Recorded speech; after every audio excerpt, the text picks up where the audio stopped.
Olá a todos, continuando com o box Contemplação de Franz Kafka, A Recusa, 1913. Vou ler alguns trechos. Quando eu encontro uma moça e lhe peço, por favor, venha comigo, e ela passa muda por mim, então quer dizer, você não é um duque com nome altissonante, nem um vasto americano com porte de índio. Você não fez viagem aos grandes lagos, nem cruzou as suas águas. Você se esquece que nenhuma limusine o transporta. Seus seios estão dispostos no corpete, mas os seios, os quadris, depois, descontam por essa contenção. Sim, nós dois temos razão. E para não ficarmos conscientes disso de uma maneira irrefutável, é preferível, não é verdade, que cada um se vá para casa sozinho.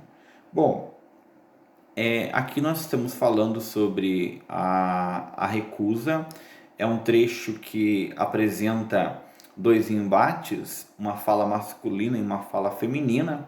A primeira fala feminina faz uma crítica à roupa, à forma como o homem se apresenta, e a fala do homem critica a maneira como o corpo da mulher, por assim dizer.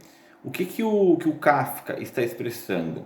Primeiro é que em alguns momentos as pessoas com quem nos relacionamos, não que nós tenhamos algum problema específico, não que a pessoa da nossa relação tenha algum defeito que seja um defeito impossível de corrigir. Não é isso que o autor está dizendo.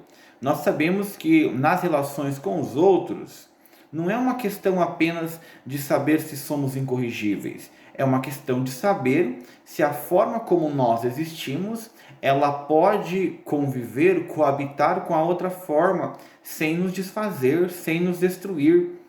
Em outras palavras, o que eu quero dizer aqui é que quando você tem relação, seja uma relação amorosa, seja uma relação com a família, existe um certo enquadramento ali, a pessoa abre mão de alguma coisa, você abre mão de outra. No início do casamento isso é muito comum, né? São dois seres distintos que se encontram e que vão fazendo ali as atribuições, os ajustes necessários para que entrem em sintonia em algum momento, certo?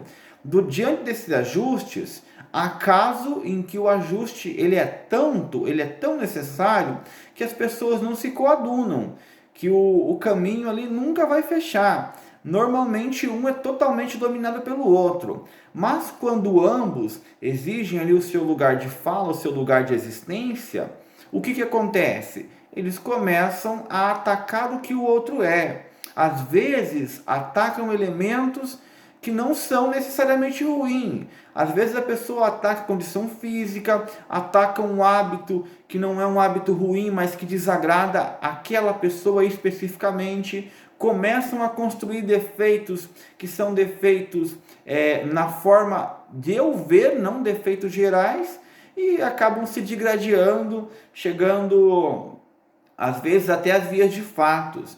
Então a mensagem é assim: temos efeito, precisamos de um contínuo aprimoramento sobre o que é existir. Às vezes no contato com o outro nós percebemos esses defeitos e é bom que esses defeitos sejam percebidos, mas há outras circunstâncias, e é isso que o texto nos remete, em que não são defeitos, são incompatibilidades, pessoas que não têm como conviver no mesmo espaço com a outra. E não precisa ficar se diminuindo, não precisa ficar colocando muitas críticas.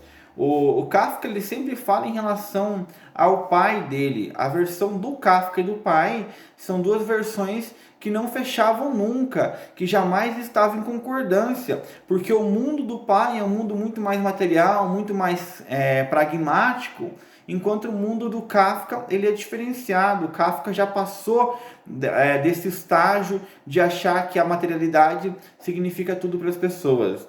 Às vezes, assim, um afastamento ele é o melhor remédio do que ficar tentando encaixar aquilo que não tem encaixe.